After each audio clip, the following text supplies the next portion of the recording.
Bom, então, retomando, né? Hoje o nosso assunto é insuficiência renal. A gente vai falar sobre a insuficiência renal aguda, sobre a insuficiência renal crônica, vai falar sobre a classificação da insuficiência renal aguda, as manifestações clínicas, o tratamento, né? A gente vai se atentar a isso, vai entender o que é cada uma, o que caracteriza cada uma, as alterações nos exames laboratoriais, quais são, o que o exame laboratorial me mostra que eu sei que esse paciente ele está com um quadro de lesão renal ou de insuficiência renal. Tá ok, gente? Então a gente vai iniciar falando da insuficiência renal aguda. Tá errado aqui isso, deixa eu só consertar. A gente vai começar falando sobre a insuficiência renal aguda, para depois poder falar da crônica, né? Então, como conceito, né, a insuficiência renal aguda, ela é uma perda reversível, se atentem a esse termo, né? A insuficiência renal aguda é uma perda reversível, súbita e completa da função renal, né? Então, o que eu entendo? Por algum motivo, esse rim tem uma perda súbita de uma hora para outra e completa da sua função, né? É rápido o que acontece, né? E ela é definida como rápida, a insuficiência renal aguda, porque acontece de forma rápida essa deteriorização da função renal por acúmulo dos resíduos nitrogenados, que são a ureia, a creatinina, que são aquilo que a gente viu lá em fisiologia, que o rim deveria excretar, né? Ele deveria excretar ureia, creatinina e outras substâncias. Então, acontece essa deteriorização e acúmulo desses resíduos nitrogenados, tá?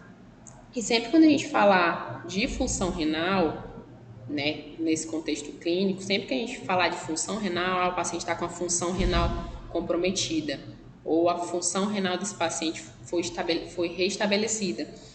Se trata da taxa de filtração glomerular, né, que é o volume de líquido que é filtrado nesse rim. Então, lá no néfron tem o glomérulo. Então, quando eu falo de função renal, sempre eu me refiro à taxa de filtração glomerular, né? O volume de líquido que esse rim está conseguindo filtrar ou não, né? Então, é isso. Então, insuficiência renal aguda, perda reversível e súbita e completa dessa função renal, né? Ela acontece rapidamente, essa deteriorização, e tem esse acúmulo dos resíduos nitrogenados, que são a ureia, a creatinina.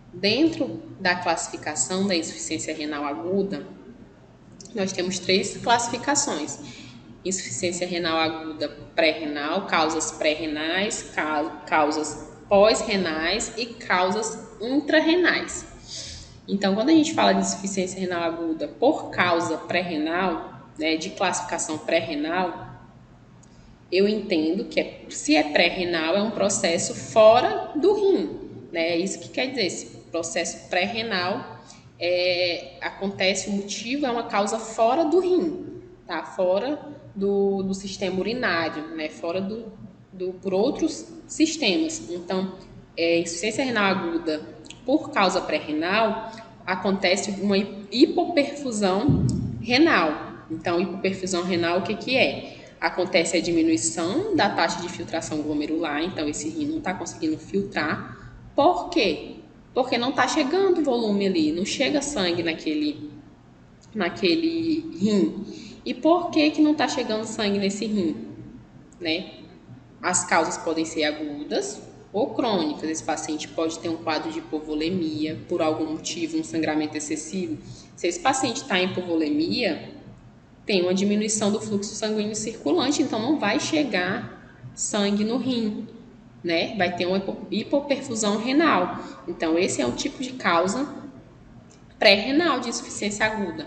Hipoperfusão renal, por hipovolemia, diminuição do fluxo renal efetivo, por conta de tamponamento cardíaco, insuficiência hepática, outras questões. Essas são as questões agudas. As questões crônicas é quando o paciente já tem um quadro cardíaco, né? Ele tem já algumas doenças pré-existentes, algumas doenças vasculares, cardiovasculares pré-existentes. Então, ele tem uma diminuição do débito urinário. Se esse paciente tem uma diminuição do débito urinário, ele não vai conseguir ejetar sangue. Então, esse rim também não vai chegar sangue nesse rim, ele vai ter hipoperfusão, né? Miocardiopatias, né? Infarto, problemas no coração, isquemias, arritmias também. Disfunção das válvulas cardíacas, hipertensão pulmonar, embolia pulmonar, ventilação mecânica e pressão positiva. Então, essas são as causas crônicas. Então, sempre quando a gente falar, quando eu falar de classificação de insuficiência renal aguda com classificação pré-renal, são questões fora do rim, né? São outros sistemas, acontece outra coisa em algum outro lugar do nosso organismo que faz com que esse rim passe por um processo de hipoperfusão, não chegue líquido ali, não chega volume. Se não chega volume, tem uma diminuição da filtração glomerular, né? E caracteriza, né, sem lesão renal intrínseca, é o que eu tinha falado. Não é uma lesão dentro do rim, é uma lesão fora. E é reversível, né? Assim que quando acontece, por exemplo, esse paciente está em hipovolemia, mas a gente conseguiu estabilizar esse paciente e a circulação, né, geral conseguiu reverter essa hipovolemia, o fluxo ali naquele rim vai ser restabelecido, né? Então a perfusão renal vai ser estabelecida e então vai voltar tudo ao normal. Então essa condição é reversível dessa classificação da insuficiência renal aguda por questões pré-renais, tá? Aí tem as causas pós-renais. Quando se fala de pós-renais, realmente questões, né, ali pós-rim, ureter, bexiga, uretra, então é ali pós-renal, depois do rim. Também acontece uma diminuição dessa taxa de filtração glomerular, mas por que acontece? Acontece por conta de uma obstrução do trato urinário, tá? Tem algum obstáculo ali, né? Seja cálculo renal, cálculo no ureter, na verdade. Um cálculo desse ali por ureter, ou tem uma obstrução da uretra. Então, é nesse sentido. Acontece uma obstrução, né, pós-renal, a nível de ureter, de uretra. Então, é nesse sentido, tá?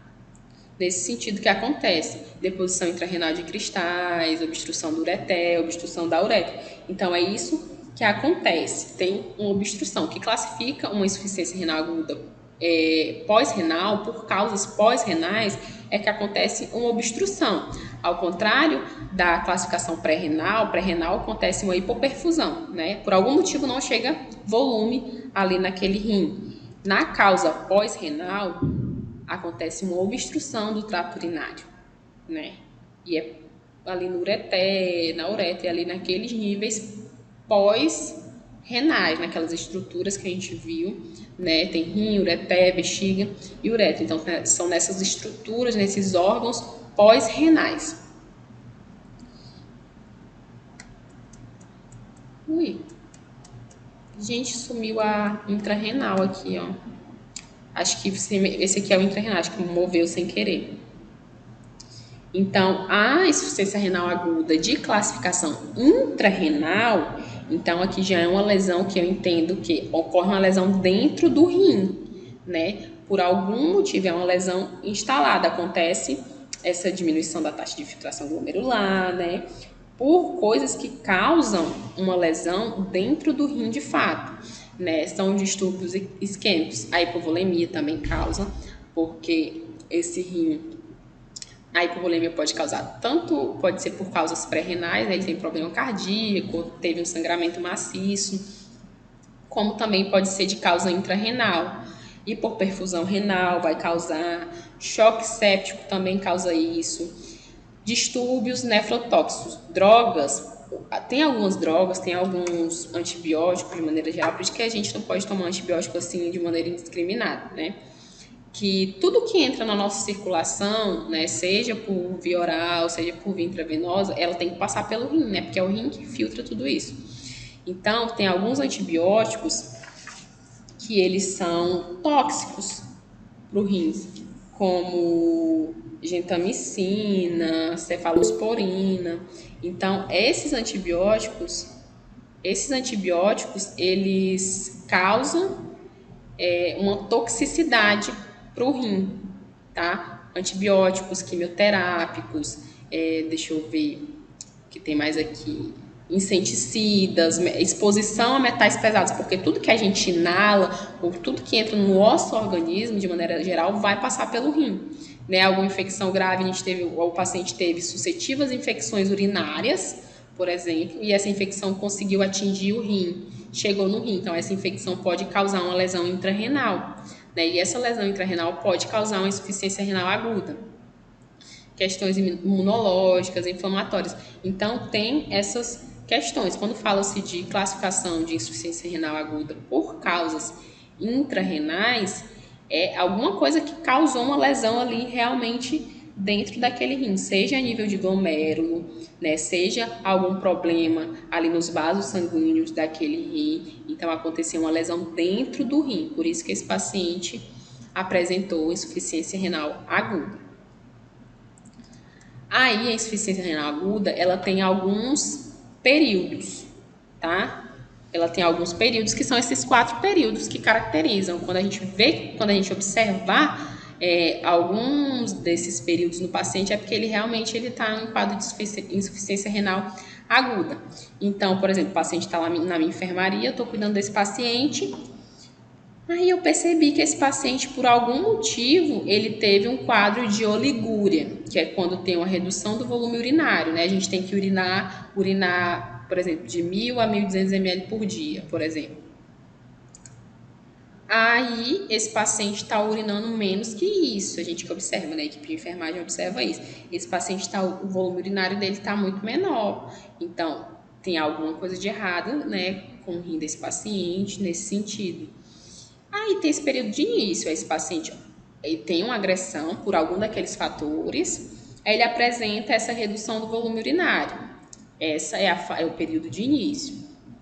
Aí tem o período de fato, que é o período de oligúria, que o volume de urina ele fica inferior a 400 ml por dia. Isso que caracteriza a fase oligúrica, né? O paciente tem uma redução drástica desse volume urinário em 24 horas. O paciente urina menos de 400 ml em 24 horas, tem alguma coisa de errada com o rim desse paciente. Tem alguma coisa de errada acontecendo nesse organismo, tá? Então, nessa fase de oligúria também começa a aparecer os sinais urêmicos. Os sinais urêmicos por conta do acúmulo daquelas substâncias nitrogenadas, né? Então, o paciente ele começa a sentir uma fadiga, ele pode ter confusão mental, porque a uremia, aquelas substâncias que deveriam ser excretadas e não estão sendo excretadas, elas causam uma toxicidade para o organismo, tá? Então, o paciente ele pode apresentar confusão mental, fadiga, cansaço, náuseas, né? Vômito. Então, isso é característico dessa fase de oligúria.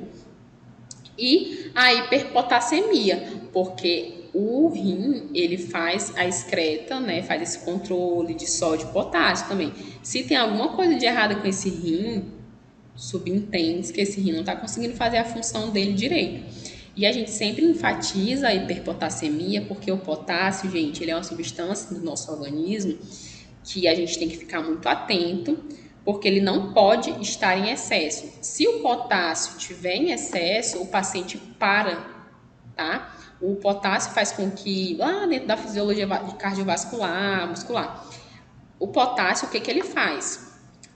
Bomba de sódio de potássio, essas coisas, repolarização da célula. Então, o potássio faz com que o nosso coração pare em diástole. O coração para se tiver muito potássio no organismo, fora da taxa normal. Então, a gente tem que estar atento. Isso pode acontecer nessa fase de oligúria, hiperpotassemia, tá? Muito grave isso. Aí tem o período de diurese, que é o débito urinário, ele aumenta gradualmente, né? Então, a gente percebe, né, se a diurese desse paciente aumentou, a gente subentende que está tendo, assim, um período de recuperação, a taxa de filtração glomerular está voltando ao nível normal, né? Os valores laboratoriais, eles se estabilizam, os valores laboratoriais de ureia, creatinina, potássio, sódio, eles começam a se estabilizar, eles começam a voltar no nível normal, tá? Então, essa é a fase de diurese, né? A gente já é uma fase de recuperação mesmo, o paciente começa a retornar para o período normal. E a última fase é o período de recuperação de fato, que se observa a melhora da função renal, né? O paciente começa a urinar normalmente, os níveis eles ficam dentro do valor normal, né? Os níveis dos eletrólitos, sódio, potássio, ureia, creatinina, bilirrubina. E essa fase ela pode demorar muito, ela leva de 3 a 12 meses. A gente fala assim, né, as fases, mas isso tudo com o tempo. Essas fases elas demoram muito. Então, esses são os períodos da insuficiência renal aguda. Período de início, ocorre a agressão e oligúria, né? Redução desse volume urinário. Oligúria, o paciente começa a urinar menos que 400 ml por dia. Aí ele começa a manifestar sintomas urêmicos, que são fadiga, náuseas, confusão mental por conta da toxicidade dessas substâncias que deveriam ser excretadas, e ele manifesta também hiperportacemia. Diurese, o período de diurese, né, o paciente é quando começa, né, indica o início de recuperação, né, da taxa de filtração glomerular, os valores laboratoriais eles começam a se normalizar, e por último a fase de recuperação, que é quando se observa de fato essa melhora da função renal. Tá, gente? Então são esses 4 períodos da insuficiência renal aguda. Aqui a gente já entra nas manifestações clínicas da disfunção urinária e renal, né? Porque estão relacionados, é o mesmo sistema. Então, esses sinais e sintomas, eles são sugestivos de patologia do trato urinário. Então, quando o paciente ele manifestar ou dor, ou algum sintoma gastrointestinal, né, ou alteração da micção, enquanto equipe de enfermagem, eu vou entender, né, que tem alguma coisa de errada no sistema urinário desse paciente, né? A dor. Essa dor, gente, ela está presente na doença renal. Anatomicamente, os rins ficam, né, na parte posterior do abdômen, como a gente viu lá em anatomia. Então, o paciente ele sente dor nos flancos, né, nessa região aqui do flanco, que é essa região de trás, essa região aqui da cintura, que essas são as regiões do flanco. Então, se o paciente sente dor aí, a gente subentende que é uma dor, né, renal, tem alguma coisa de errado, é característica. Essa dor ela pode se irradiar, o paciente pode sentir essa dor aqui atrás, e essa dor pode se irradiar para a parte da frente do abdômen, para a parte aqui do estômago, né, epigastro, aqui na parte central, na verdade. E ela pode estar associada, essa dor, a náuseas e vômitos, tá? Por conta de uma cólica renal, esse paciente pode sentir uma dor tão intensa, né, nessa região, que ele pode ter náuseas e vômitos, tá? Então, a dor nos flancos, nessa região anatômica onde o rim está, é característica, é uma manifestação clínica de alguma disfunção no sistema urinário ou renal, tá? A alteração do padrão da micção, né, como a gente viu lá nas fases da insuficiência renal, quando esse paciente ele manifesta uma redução desse volume urinário, a gente já percebe que tem alguma coisa de errado, né? Então, essa alteração da micção, ela é característica de uma disfunção urinária e renal, tá? A micção, ela geralmente, o paciente urina de 5 a 6 vezes no dia, né? E, às vezes, à noite. Então, quando a gente percebe que ou esse paciente não consegue urinar, né? Ou esse paciente tem dificuldade de urinar, que é a disúria, né? Que ele sente dor ao urinar, ou esse paciente não consegue prender lá nos esfíncteres, né? Que é aquele músculozinho que a gente prende para não fazer xixi, né? prende até chegar ao banheiro para fazer xixi, se tem alguma coisa de errada, né? Ali que esse paciente não está conseguindo fazer prender. Ele está tendo incontinência urinária, uma manifestação também diferente da micção, tem alguma coisa de errado. Enurese noturna é uma micção, é fazer xixi na cama, né? Enurese noturna é fazer xixi na cama à noite. Também é um padrão diferente de micção, não é normal a pessoa urinar toda noite, né? Tem algo de errado. Poliúria, aumento do volume urinário também. O paciente tem que estar num padrão, tá? A gente tem os parâmetros que o paciente tem que... O paciente tem que urinar tanto no dia, né? Tudo que for fora daquilo também é alteração. Oligúria, que é a redução do volume urinário, e a hematúria, que é a urina com sangue, né? Quando a gente viu lá em fisiologia, a gente viu que o rim ele filtra, aí ele excreta, né, através da urina, alguns metabólitos, e ele devolve para a circulação geral outros, né, que seria o sangue. Então, se está passando sangue ou hemoglobina, não, hemácia, né? Geralmente é hemácia que sai na urina no exame laboratorial.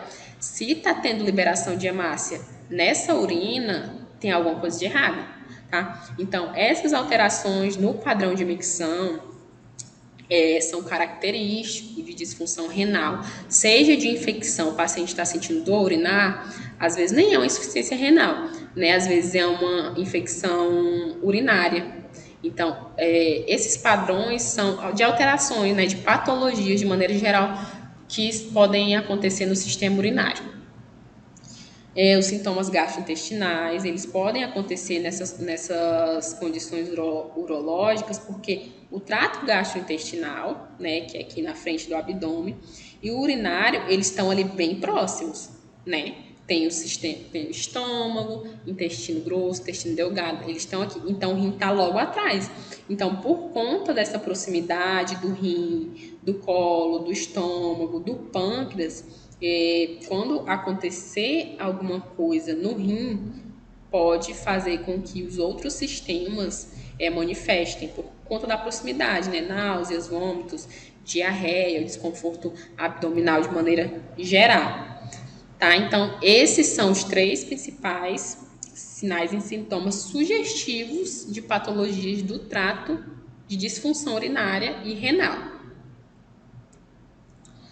As principais manifestações laboratoriais da insuficiência renal aguda. A gente lembra que o rim ele faz excreta de alguns metabólitos e devolve outros, né? Então, se esse rim ele não está conseguindo fazer excreta daqueles metabólitos que ele deveria fazer, quando esse paciente fizer um exame, vai vir acúmulo, né? Esses metabólitos que deveriam ser excretados não estão sendo excretados. Então, vai vir no exame laboratorial, né, de urina ou de sangue. Aumento da ureia, né? Se tem aumento da ureia é porque o rim não está conseguindo excretar. Aumento da creatinina. Ureia e creatinina são marcadores de lesão renal, tá? Aumento do potássio, né? Por conta dessa relação do rim também fazer esse controle sódio e potássio. Esse potássio vai causar uma alteração do eletrocardiograma, porque vai causar uma alteração na função cardíaca, tá? Diminuição do bicarbonato. O rim também faz uma das funções dele é fazer esse equilíbrio, essa regulação do equilíbrio ácido-básico. Então, assim, manifestações laboratoriais, alteração de ureia, aumento da creatinina, potássio e acidose, eu já penso que o paciente ele tem algum quadro renal, tem alguma manifestação, algum problema, está acontecendo alguma coisa ali naquele sistema renal, né? Em relação ao diagnóstico, o diagnóstico, ele tem a anamnese, né, que é o histórico. Aí a gente vai ver se esse paciente tem alguma doença pré-existente, né, alguma doença cardiovascular, que a gente viu lá na frente. Se esse paciente tem uma doença cardiovascular, tem um problema de débito urinário, tem uma hipertensão arterial, né, é característico para esse paciente ter uma insuficiência renal aguda, né. Então, o diagnóstico também, a azotemia, gente, a azotemia é a presença de quantidade de compostos nitrogenados no sangue. É um sinônimo de uremia. Azotemia e uremia, né, são basicamente a mesma coisa. Então, quando eu percebo, né, esse paciente chega para mim, eu faço o histórico, converso com ele e percebo que esse paciente tem quantidade excessiva de composto nitrogenado no sangue, então ele vai apresentar cansaço, fadiga, né, sonolência, letargia. Então eu digo que o quadro dele é de azotemia, que é por conta desses compostos excessivos no sangue, ureia, creatinina. Tá? Então, ele vai manifestar por conta disso esses sintomas sistêmicos, que é aquele que a gente já tinha falado, de fatigabilidade, cansaço, fraqueza, sonolência, letargia, desorientação. Se for um nível de composto nitrogenado excessivo, muito excessivo na circulação geral desse paciente, esse paciente pode entrar em desorientação, porque essas substâncias são tóxicas, porque elas precisam ser excretadas, tá? Sintomas gastrointestinais, anorexia, náuseas e vômitos, sobrecarga de líquido, porque o rim ele faz esse balanço de água e eletrólito. Se o rim não está funcionando, né? Se esse rim não está funcionando, o que é que eu entendo? Esse paciente vai ter edema, esse paciente vai ter uma sobrecarga de líquido, né, de forma geral no corpo. Então, ele manifesta por conta dessa sobrecarga de líquido, ortopneia, que é aquela dificuldade de respirar quando ele está sentado ou ereto. Ele está tão congestionado de líquido, né, que congestão de líquido também pode voltar lá para o pulmão, né? Então, esse paciente pode ter essa dispneia, pode ter dispneia paroxística noturna, que é quando ele não consegue respirar, né? Ele falta o ar quando ele está dormindo, ele tem uma sensação de sufocação por conta dessa sobrecarga de líquido, tá? Então, ele tem essa dificuldade de respirar. Pode apresentar prurido. Aqui, gente, esse slide tá com R aqui. Não sei o que aconteceu comigo na hora que eu estava fazendo. Prurido, tá? Ele manifesta também. Não tem nada claro do porquê que esse paciente apresenta coceira, né? Paciente de insuficiência renal, ele apresenta uma coceira mesmo, prurido. Não tem nada, só sabe-se mesmo que é por conta de quadros renais. Esse paciente pode apresentar essa coceira. Então, o diagnóstico da insuficiência renal é laboratorial, né? Que é aquelas, a gente vê o exame físico, vê o histórico, vê a questão da oligúria, esse paciente está fazendo xixi direito, né? A gente vê esse paciente está muito cansado, esse paciente é muito sonolento, está acontecendo alguma coisa com esse paciente está com dificuldade para respirar, então esse paciente está tendo uma sobrecarga de líquido. Isso se ele não tiver nenhum problema respiratório, né? Esse paciente tem nenhum problema respiratório e ele não consegue respirar direito por algum motivo. Então, sobrecarga de líquido, característico de insuficiência renal aguda.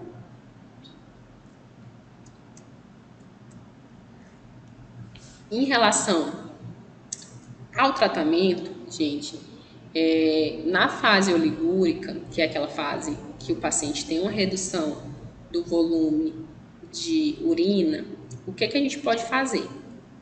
A gente vai controlar a volemia desse paciente, porque quando o paciente ele tem insuficiência renal, ele não está conseguindo processar, né, os líquidos direito, é isso que acontece. Então, por conta disso, ele pode ter essa retenção de líquidos, né? Se ele tem retenção de líquidos, eu não vou colocar mais líquido nesse paciente. Então, durante essa fase de oligúria, a gente controla, faz essa restrição hídrica, o paciente com insuficiência renal geralmente faz o controle, a gente faz balanço hídrico, a gente tem que saber tudo que está entrando nesse paciente, tudo que está saindo, porque é muito restrita a ingesta hídrica dele, seja de medicamentos ou seja por via oral mesmo. Então, a gente observa, faz essa restrição hídrica, o peso diário também a gente acompanha, a administração de diuréticos, né, na tentativa mesmo de transformar essa insuficiência renal oligúrica em poliúrica, né, desse paciente voltar a urinar. E em casos graves, a gente faz diálise peritoneal. Na verdade, hemodiálise, né? Diálise peritoneal é quando o paciente é muito idoso, ele não suporta uma hemodiálise. Então, a gente coloca ele em algum método dialítico, geralmente hemodiálise. Aí, principalmente se o paciente tiver com nível hiperpotassemia lá em cima, entendeu? Então, se ele tiver um nível sérico de potássio muito alto, é muito grave, então esse paciente vai direto para hemodiálise, tá? A gente faz o controle de distúrbios metabólicos, então, a gente não, fala assim, a gente é a equipe de saúde, né? O tratamento, na verdade, o médico. Então, faz esse controle dos distúrbios metabólicos, correção dos níveis de ureia e creatinina elevados através da diálise peritoneal. Também esse controle é feito através dos processos dialíticos, né? Que são a hemodiálise e a diálise peritoneal. E por último, suporte nutricional. Essa dieta ela precisa ser hipoproteica, porque o rim ele não consegue processar esses produtos, ele não está conseguindo, tem que ter uma ingesta calórica adequada para esse paciente, porque ele não consegue processar direito, né? O rim não está processando. Então, é tudo muito restrito, não pode ter muita. Se ele não está conseguindo processar ali naquele rim, filtrar a proteína, devolver, tem que ter uma dieta hipoproteica para não ter um excesso, porque tudo em excesso no nosso organismo seria, né, vai ser tóxico para esse paciente. Na fase poliúrica, a gente evitar a excessiva depressão de líquidos e eletrólitos e controlar a diminuição dos metabólitos tóxicos, que é quando esse paciente ele já volta, né, poliúrica é quando ele já começa a urinar normalmente, né? Então a gente evita a diminuição dos líquidos, né? O sódio. Então a gente controla esses eletrólitos ainda, a dieta ainda é, né? A gente leva em consideração, presta muita atenção na dieta desse paciente, né? Nessa diminuição dos líquidos, nesses eletrólitos, seja o sódio ou seja o potássio. Então a gente evita essa diminuição de líquidos e controla essa entrada de sódio e potássio, né? Tem que estar atento ao paciente, ele tem algum problema, então ele não pode consumir muito sódio, ou nesse momento ele pode, já pode voltar ao normal. Então o tratamento consiste nisso, né? Da gente estar atento a essas questões. A insuficiência renal crônica. Gente, a insuficiência renal aguda era uma perda rápida, né, súbita, irreversível, tá? Quando aquelas causas lá, elas eram restabelecidas, seja hipovolemia, seja exposição a antibióticos, quando aquelas causas eram retiradas, o rim voltava ao normal. Na insuficiência renal crônica, acontece uma perda progressiva e irreversível dessa taxa de filtração, tá? Então, acontece realmente a falência renal, né? Por conta de uma doença, de alguma doença crônica avançada, né? Então, insuficiência renal crônica, perda progressiva e irreversível.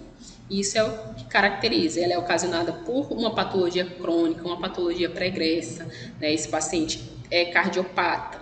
Então, é impossível que a função cardíaca dele seja estabelecida, né? Então, provavelmente, ele vai ter uma lesão renal por conta disso, por conta dessa patologia crônica.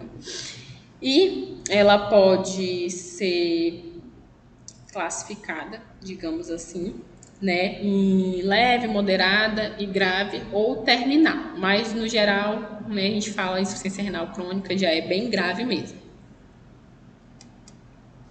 Aí as manifestações clínicas, gente, elas não são muito diferentes da insuficiência renal aguda. O que muda mesmo é a questão de que o rim ele não retorna ao estado, né, normal. Então, as manifestações clínicas iniciais, para chegar a uma insuficiência renal crônica, o paciente necessariamente tem que passar por um quadro de insuficiência renal aguda. Então, as manifestações iniciais, elas são manifestações clínicas mínimas ou ausentes, porque o paciente já está manifestando aquelas lá da insuficiência aguda, né? Então não vai mudar muito.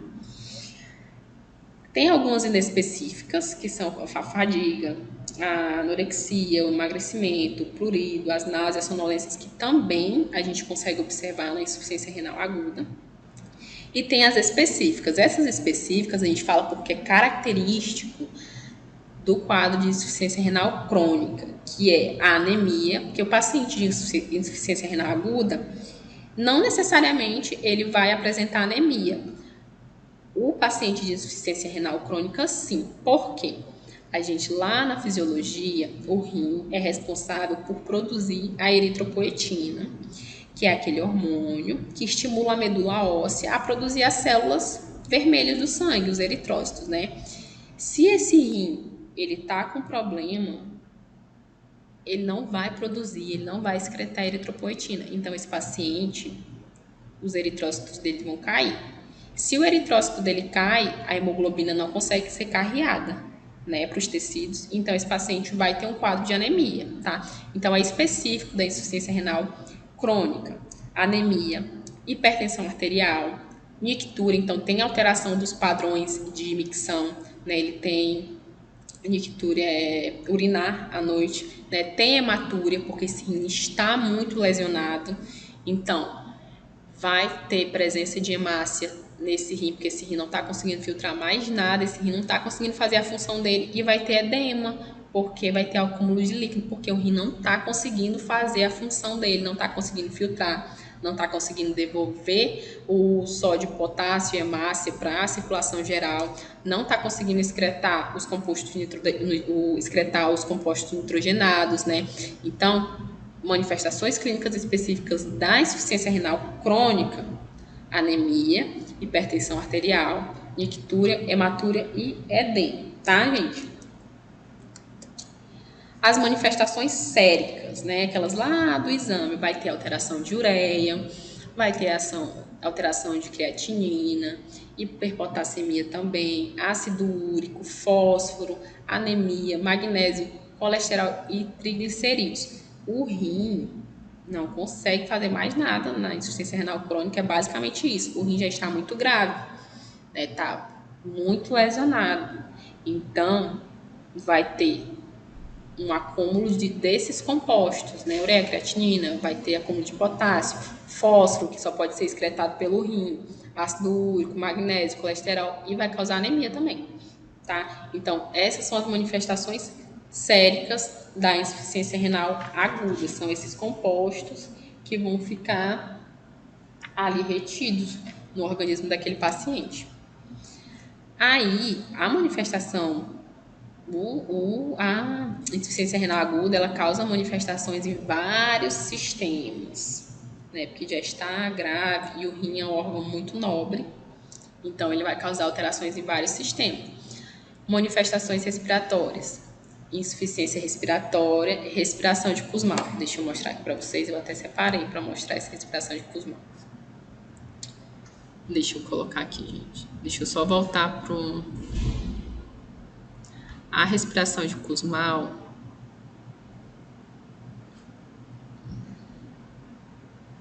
Ver se vocês estão conseguindo ver.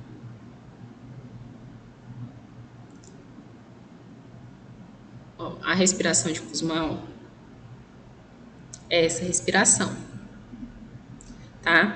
É um padrão respiratório em que o paciente ele respira de maneira muito rápida, digamos assim, né? E ele tem um período de apneia. Isso acontece, vocês estão conseguindo ver? Eu não estou ouvindo acho que ficou sem áudio mesmo. Mas essa manifestação ela acontece por conta de uma acidose mesmo, tá? O paciente ele respira de forma rápida e profunda e em algum momento ele tem um período de apneia. Nesse vídeo aqui não mostra, mas isso aqui é característico de paciente com insuficiência renal. Não é só o paciente com insuficiência renal que vai apresentar insuficiência renal crônica, né? Grave, gravíssima, que vai apresentar essa respiração. Mas o paciente de insuficiência renal crônica com manifestação respiratória pode manifestar esse quadro, que é a respiração de Kussmaul, é um padrão respiratório, na verdade. Tá?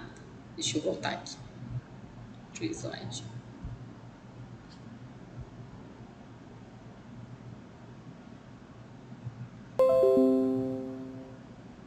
Então, é característico. Ai, meu Deus. Deixa eu voltar.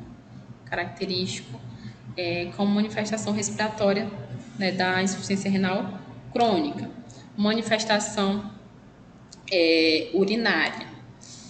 Isostenúria é quando a urina apresenta densidade semelhante à do sangue, né? O sangue tem uma densidade e a urina tem outra, mas o rim não está conseguindo filtrar mais nada, então a urina já tem, né, hemácia para todo lado. Então a densidade vai ser semelhante à do sangue. Nictúria é frequente, né? Então o paciente urina muito à noite, né? Por conta ele tem essa perda da capacidade de concentração urinária, né? Quando fala de sistema mesmo, né? Não consegue concentrar a urina ali, então ele acaba tendo muitos episódios de micção à noite. As manifestações digestivas são aquelas que a gente já viu: anorexia, náuseas, vômitos, diminuição do fluxo salivar, sede, perda do olfato e paladar. Então, assim, é bem grave, né? A ureia aumentada, ela ocasiona gosto de urina na boca, levando a anorexia. Esse paciente não consegue comer direito, né? Por isso que ele entra nesse quadro de anorexia. Manifestações clínicas neurológicas.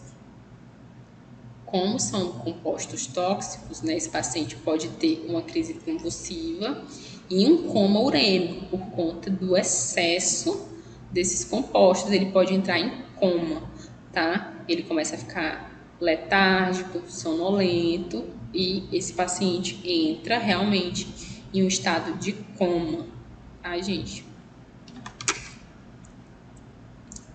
Diagnóstico diferencial entre a insuficiência renal aguda e insuficiência renal crônica.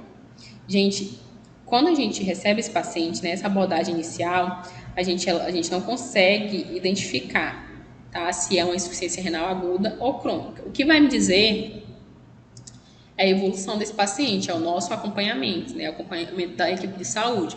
Então, quando esse paciente chega, eu percebo que ele tem uma insuficiência renal, mas eu não consigo identificar se ela é aguda ou se ela é crônica. Aí eu acompanho esse paciente, se ele voltar, a taxa de filtração glomerular desse paciente voltar, tudo bem, ele está conseguindo urinar, não está tendo anemia, não está tendo nenhuma manifestação por conta desse acúmulo de compostos nitrogenados. Então, o que eu, né, enquanto equipe de saúde, o que eu percebo? Então, isso é uma insuficiência renal aguda. Mas se esse paciente, a evolução dele é muito ruim, ele não consegue retornar, não consegue ser reversível essa função renal dele, então eu entendo que é uma insuficiência renal crônica, né? Então, a gente resolve as situações emergenciais ali e elementos importantes para a gente fazer esse diferencial é a história, o exame físico, os exames laboratoriais que a gente já falou, a imagem renal, né, são exames de imagem, né, quantidade de proteinúria na urina, então proteína na urina, punção ou biópsia. Então, a gente tem um arcabouço para conseguir identificar, né, a evolução desse paciente, o diagnóstico desse paciente de insuficiência renal aguda e crônica. Mas, a priori, quando esse paciente chega para mim, né, numa emergência, por exemplo, por algum motivo ele entrou na emergência por como, sei lá, por algum